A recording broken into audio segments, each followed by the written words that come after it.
All right, welcome back, everyone, to the Book Summary Podcast for another deep dive. Yes. And this time we are taking on a real classic, Oh, yes. Thinking Fast and Slow Yeah. by Daniel Kahneman. A fascinating book. This one has really had a huge impact Yeah.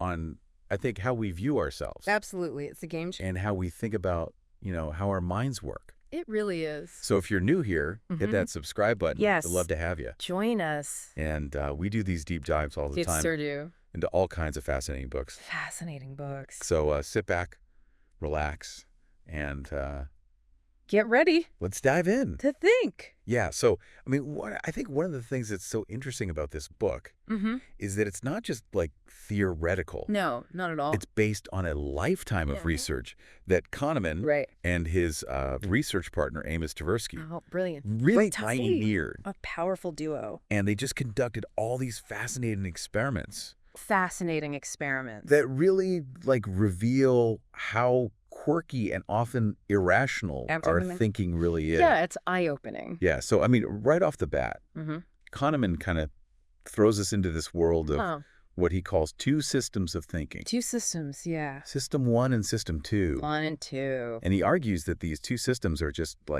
constantly at play in our minds, Always battling it out. influencing every decision we make. Yeah, it's like a constant tug of war. From small snap judgments to, Absolutely. big long-term plans. Yeah, they're always there. Yeah. So System 1, this is our fast, intuitive, autopilot. Autopilot, exactly. It's what allows us to, complete familiar phrases or react instinctively to danger. Right.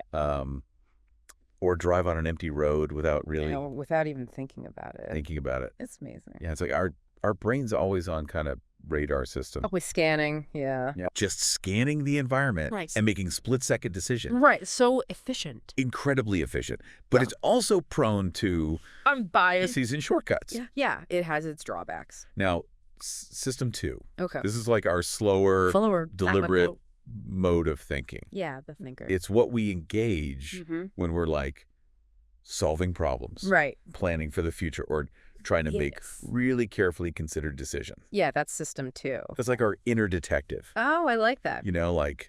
gathering evidence, Yes, weighing the options. weighing the options, Yeah. thinking things through. Yeah, that's a great analogy. But here's the thing. System 2, I'm lazy. lazy. It is. It takes effort to really fire it up. Yeah, it does. And so often, we just default to the easy route. to System 1. Yeah, it's just easier. Those quick and dirty judgments. Exactly, even when we shouldn't. Yeah. We should be thinking things through a little more carefully. It's tempting to go with our gut. Right. And so one of the most memorable Oh, I love this one. experiments that Kahneman describes is this Invisible gorilla. invisible gorilla study. Yeah. And participants are asked to watch this video, Uh-huh. and they're counting basketball passes, Okay. right? Counting passes. And they're so focused on counting these passes right, laser focus. that they totally miss Completely a miss. person in a gorilla suit A gorilla. walking right through the middle of the scene. It's mind-blowing. Oh, How yeah. could you miss that? It's just incredible. It's amazing what our brains can filter out. Yeah, it's a powerful demonstration of how selective Selective attention. our attention can be and how we can just miss these crucial details Right. if they don't fit our Preconceived notions. preconceived notions or expectations. Yeah, we see what we expect to see. And speaking of those preconceived notions, Okay. Yeah.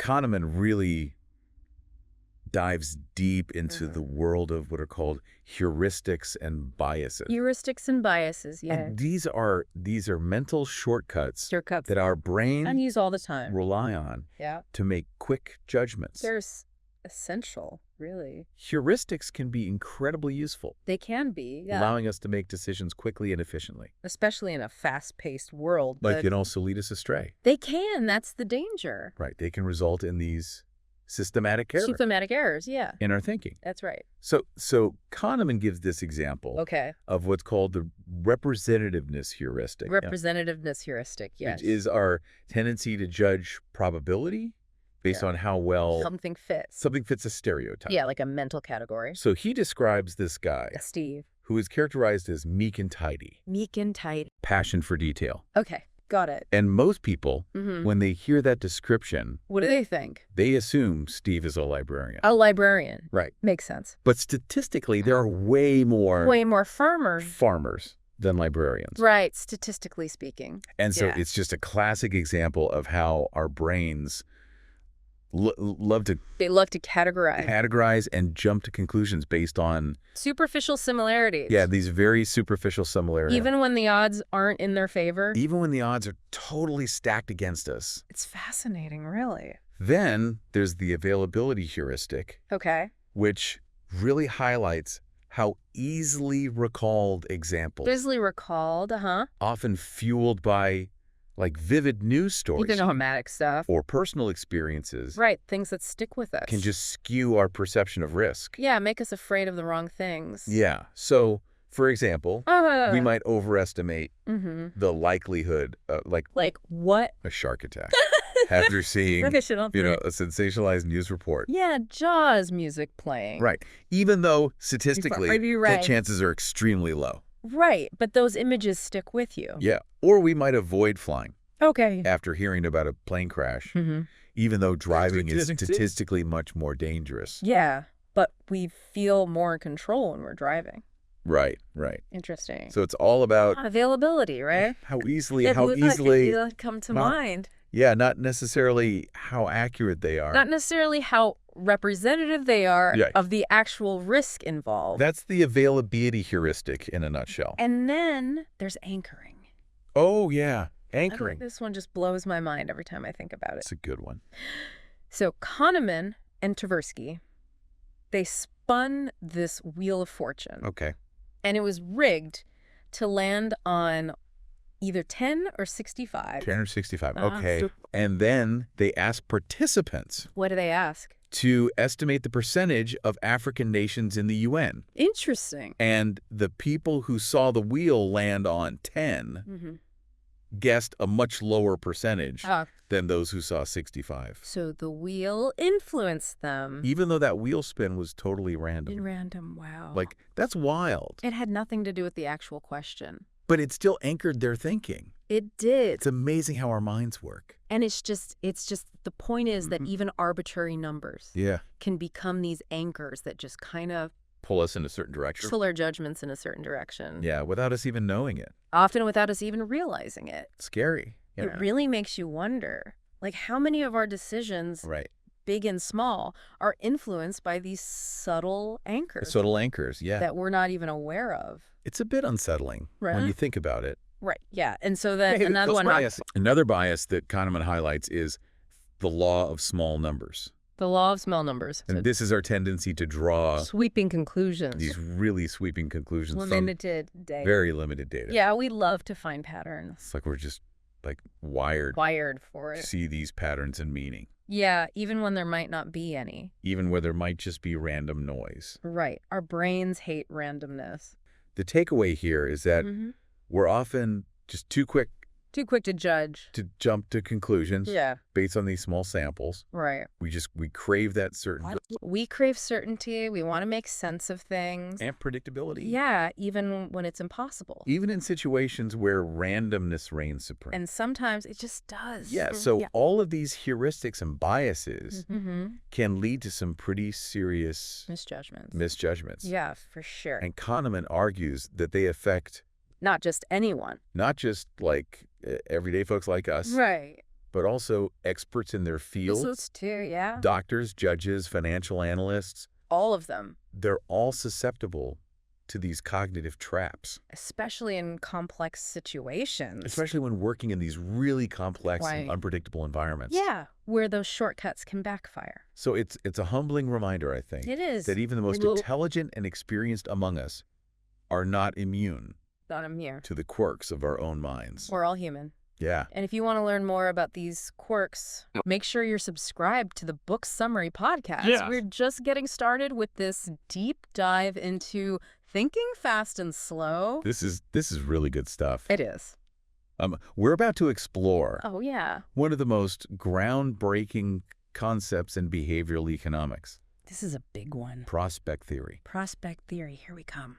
So get ready, folks, Buckle up. because things are about to get really interesting. It's going to be a wild ride. So prospect theory really challenges those traditional economic models Yeah, those old models. that assume people are rational decision makers. Right. The perfectly rational human. Right. Not so much. And Kahneman and Tversky, they argue Ye argue what? that our decisions are Yeah. heavily influenced By by how we perceive gains and losses. strings and losses. Yeah. And those perceptions are often Yeah, I know. skewed by our emotions and biases. Exactly. Emotions play a huge role. So one of the key tenets Uh-huh. of prospect theory Yeah. is this idea of loss aversion, Loss aversion. Yes. which is the pain of losing. that the pain of losing something Mhm. is felt more intensely More intensely than than the pleasure of gaining something of equal value. equal value. Yeah. So imagine losing like $100? a $100 bill. Ouch. That sting of loss Yeah. would likely feel stronger Way stronger. than the joy of finding a $100 bill on the street. That's interesting. It It's seems intuitive, right? counterintuitive, but Hold on. studies have shown Mhm. that people are often willing to take greater risks to avoid a loss Avoid a loss, yeah. than they are to secure a gain. It's about avoiding pain more than seeking pleasure. Yeah. And this has Ticking. major implications for how we approach like Quick over. everything from investment decisions to negotiations Yeah. to, how we interact with the world. It shapes our behavior in so many ways. So another fascinating aspect of prospect theory. Is this concept of framing effect. Framing effects, yes. And this is how how the way choices are presented. the way choices are presented Mm-hmm. can dramatically influence our preferences. Yeah, even if the options are the same. Even if the underlying options are essentially the same. It's all about the spin. So think about, like, a medical treatment. Okay, medical treatment. That's described as having a 90% survival rate 90% survival of versus a 10% mortality rate. 10% mortality People are far more likely to choose the treatment when it's framed positively. when it's framed in It's- terms of survival, Yeah, even though it's the same thing. even though the outcomes are identical. It's crazy. It's wild how a simple change in wording. a simple change in wording can have such a profound impact Profound impact, yeah. on our choices. It really highlights the power of language. Yeah, it really underscores just how much our decisions are Mhm. shaped by Or the person takes the way it. information is Not presented. just the facts. Not just by the objective facts themselves. It's right. And then Kahneman also introduces us to What's this one? what he calls the fourfold pattern. The fourfold pattern. Okay. And this is a framework that illustrates how our risk aversion. illustrates how our risk aversion in gains Mm-hmm. and our risk seeking in losses play out in different scenarios. Interesting. So it's like a matrix. Yeah. So, okay, give me an example. So when we're facing like a high probability of a gain, high probability of a gain. Okay. we tend to like Play it safe. play it safe, right? Yeah. We don't want to risk losing. Opting for like a sure thing A sure thing. Uh-huh. over a gamble with a potentially higher payoff. But a riskier payoff. But would when not- we're facing a high probability of a loss, a loss. we Okay. become much more risk-seeking, Risk seeking. Interesting. willing to roll the dice Roll the dice, even if the odds are bad. on a long shot to avoid that certain loss. It's like we're desperate to avoid that pain. Yeah. It's fascinating. Fascinating pattern It is. that helps explain why people Make those irrational decisions, sometimes make these seemingly irrational decisions, especially when the stakes are high. especially when faced with these like risky bets. Yeah. Fear can really drive our choices. So far, Okay, so far. we've delved into the two systems of thinking, System 1 and System 2. explored common heuristics and biases, Those mental shortcuts. and even cracked open this mind-bending world of Yeah. prospect theory. Prospect theory, that was a good one. But we're not done yet. Oh, there's more. Stick with us Stick around. as we continue this deep dive into thinking fast and slow. More to come. There's so much more to uncover. Absolutely. Welcome back to our deep dive into thinking fast and slow. Yes. We've just been exploring how our minds make decisions, Right. often relying on those intuitive shortcuts Mm. that can sometimes lead to these predictable biases. Yeah, it's amazing how much our thinking Yeah. is influenced by factors we're not even aware of. Totally. But as we go deeper into the book, Yeah. Kahneman challenges us to really examine another layer Okay. of our mental processes. Which is And that's overconfidence. Overconfidence. He argues that we have this natural tendency to overestimate our abilities and our knowledge. Yes. Especially when it comes to predicting the future. predicting the future. Yeah, we think we know more than we do. This makes me think about, like those stock market gurus Oh, yeah. who claim to have all the answers. Right. They speak with some certainty, but their track records often tell a different story. Exactly. It's all about hindsight. So how do we fall prey to this illusion of expertise? Well, Kahneman suggests it's partly due to Right? our love of creating narratives. Okay. We tend to construct these coherent stories Uh-huh. that fit past events, Right. making them seem more predictable than they actually were. It's like we're looking back at history and connecting the dots, Exactly. even if those connections Yeah. are more illusion than reality. Right. We create a false sense of order. So he calls this the hindsight bias. Hindsight bias, yeah. Once we know the outcome of something, Mm-hmm.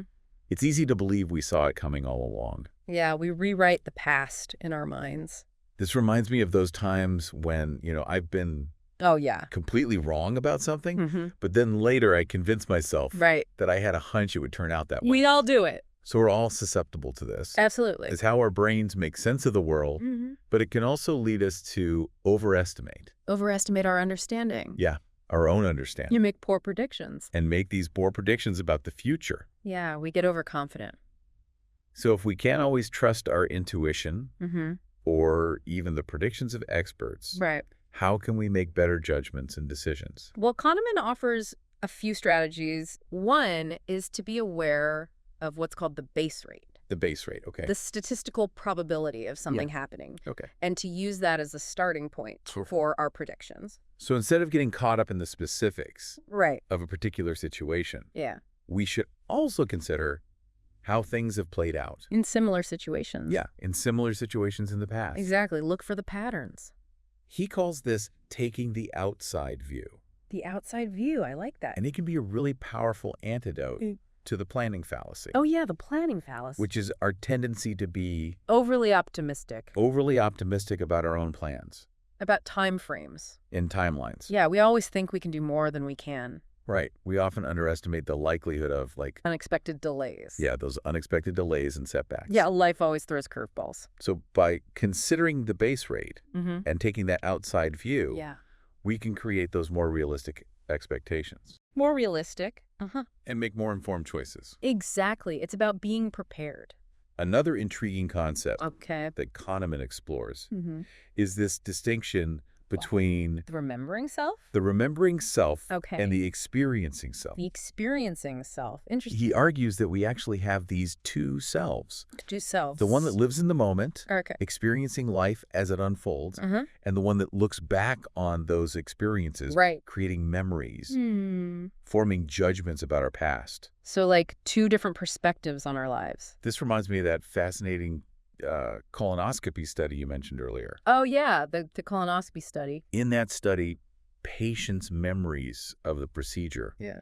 were more heavily influenced by the peak intensity of pain Okay. and the feeling at the very end, The end. Interesting. rather than the overall duration of the experience. So it's not about the total amount of pain. Yeah. It's about the most intense moments. So our memories aren't always Not always. faithful representations of what we actually lived through. That's right. They're filtered and edited. The remembering self tends to focus on Key moments. key moments and endings, Endings. Yeah. creating this narrative Right. that might not fully capture the complexity Nuances. of the actual experience. It's like we're telling ourselves a story. And this has some pretty significant implications Yeah. for how we evaluate life events, Uh-huh. make choices, Mm-hmm. and even understand our own happiness. Right. Our memories shape our reality. Kahneman suggests that we might be making decisions based on, What will make good memories? what will create those best memories Yes, rather okay. than what will actually bring us The most joy in the moment. the most joy in the moment. So we're sacrificing present happiness Yeah, for future nostalgia. it's like we're prioritizing the story Right. we'll tell later Over the experience itself. over the experience itself. That's a profound thought. It raises some really profound questions It does. about how we define a good life and how we make choices that align with our values. Yeah. Are we living for the moment Yeah. or for the memory? Thinking fast and slow is really challenging me. It is a challenging book. to examine my own thought process and biases. It's all about self-awareness. It's like Kahneman is giving us a toolkit A toolkit, I like that. for becoming more aware of those mental shortcuts Right. and making more deliberate choices. I mean, intentional. And if you're enjoying this deep dive Yeah. into the inner workings of the My mind, mind is fascinating. be sure to hit that like button Yes. and subscribe to the Book Summary Podcast We appreciate your support. for more thought-provoking explorations. We'll keep them coming. We're about to wrap up this exploration Okay. of thinking fast and slow in the next part. The final part. Stay tuned Don't go anywhere. as we unpack even more Mind-bending insights. mind-bending insights. From Kahneman's masterpiece. Welcome back to our deep dive into thinking fast and slow. The final part. We've covered so much ground, We have. from heuristics and biases Right. to that intriguing dance Yeah. between our remembering and experiencing selves. It's been quite a journey. We've seen how our minds can be both brilliant Absolutely. and baffling, Yeah. capable of incredible feats of reasoning, Yeah. yet prone to these systematic errors in judgment. It's a paradox. It's like Kahneman is pulling back the curtain Yes. on our own minds, Revealing the machinery. revealing the hidden machinery that drives our thoughts and decisions. The inner workings. And in this final part, Okay. we'll explore how we can use this knowledge Right. to make better choices, navigate a world of uncertainty, Yeah, that's the key. and even cultivate Even cultivate. a deeper understanding of happiness. That's the goal. So, one of the questions that's been swirling in my mind Okay. throughout this deep dive is about expert intuition. Expert intuition. Yeah. We've talked about how our System 1 thinking Right. can lead to these biases. Mm-hmm. But what about those moments Yeah. when experts just seem to know the right answer? Right. Like they have a sixth sense. It's a fascinating question. It is. And Kahneman acknowledges that true expertise does exist. Oh, it does. Think about, like, a seasoned firefighter Okay. Yeah. who can instinctively sense Right. which way a fire will spread, Mm-hmm. or a doctor who makes a rapid diagnosis Yeah. based on years of experience. It's based on patterns they've seen before. It's like they have this, sixth sense, A gut feeling. a kind of intuitive grasp of the Yeah. situation Mhm. that goes beyond conscious reasoning. It's impressive. So Kahneman explains this Okay. How does he explain it? as recognition prime decision making. Recognition primed. It's a blend of System 1 and System 2, Both systems working together. where patterns from past experience Mm-hmm. are instantly recognized Okay. and used to guide action. So it's not just random. So it's not just like a gut feeling. Right. It's rooted That's in based on a deep well of knowledge and practice. experience matters. But here's the crucial point. Okay. What's the catch? This kind of expert intuition Yeah. is highly domain specific. Domain specific. So Okay. a chess grandmaster Right. might make brilliant moves On the chessboard. on the chessboard, But that doesn't make them a financial whiz. right. Expertise doesn't transfer that easily. So we can't just assume that someone that- who's expert in one area Mhm. will automatically be an expert in another. Yeah. We have to be careful about that. And Kahneman cautions Okay.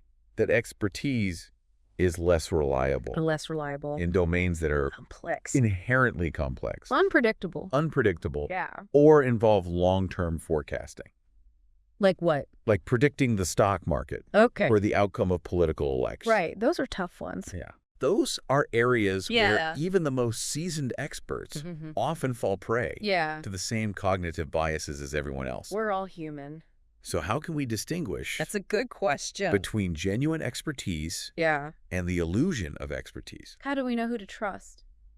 One key is to look for Okay. a track record A track record. of consistent success in a specific domain. So results matter, Can this expert demonstrate a history right? of accurate predictions or successful outcomes in their field? Proof is in the pudding. And I think we shouldn't be afraid No. to ask tough questions Right. and demand evidence to support their claims. Don't just take their word for it. Even the most brilliant minds can be wrong. Absolutely. And a healthy dose of skepticism Yeah. is always a good thing. It keeps us sharp. Throughout this book, Mm-hmm. Kahneman really emphasizes What does he emphasize? the importance of slowing down our thinking, Hold on. engaging our system too, Yeah. questioning our assumptions. Don't just go with your gut.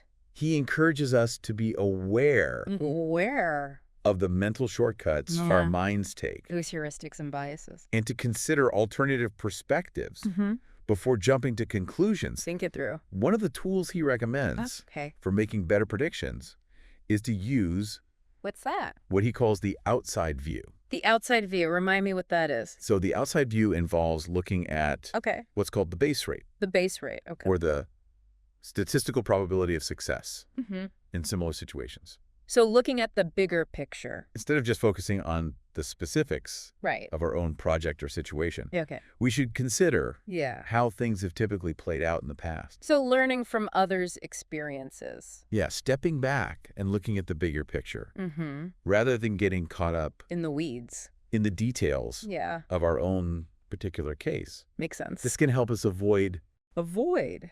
the planning fallacy, Oh, yeah. which is our But tendency overly optimistic. to be overly optimistic about our own plans and timelines. We've all been there. Oh, I know that one all too well. Yeah, it's a classic. I'm always underestimating how long things will take Right. and overestimating how much I can get done. We think we're superhuman. So by considering the base rate Mm-hmm. and taking that outside view, Yeah, outside view, yeah. we can create those more realistic expectations More grounded. and make more informed choices. It's about being strategic. Kahneman's work has really highlighted It has. the importance of understanding our own Yes. minds, both the strengths and the weaknesses. Yeah, the good and the bad. It's like he's given us a map I'm not. of our own cognitive landscape, I like that analogy. pointing out the potential pitfalls The danger zones. and showing us how to navigate more effectively. So we can make better decisions. I think one of the most valuable takeaways What is it? from Thinking Fast and Slow Oh, is that reminder the reminder. that we're all works in progress. We We're are. constantly learning, Barty's learning. adapting, Really? and trying to make sense of the world around us. That's a lifelong process. And by understanding the quirks Right. of our own minds, Yeah. we can become more aware of our biases, More self-aware. make more deliberate choices, Be intentional. and ultimately lead richer and more fulfilling lives. That's the ultimate goal. This deep dive Yeah. into thinking fast and slow Has been. has been a real eye-opener for me. I agree. It's a book that I know I'll be revisiting Mm-hmm. and reflecting on For years to come. for years to come. It's a classic for a reason. And if you've enjoyed this journey Yeah. into the world of behavioral economics Mm-hmm. and the complexities Yeah. of human decision-making, It's fascinating stuff. be sure to subscribe Scribe. to the Book Summary Podcast Yeah. for more explorations More deep dives. of these fascinating books. We love to explore. We're always diving deep Deep into into new ideas new idea. and uncovering those insights Yeah. that can help us all think better, Think better. live better, Live better. and make the most of our incredible minds. That's what it's all about. Thanks for joining us on this deep dive. Thanks for listening. We'll see you next time. See you then.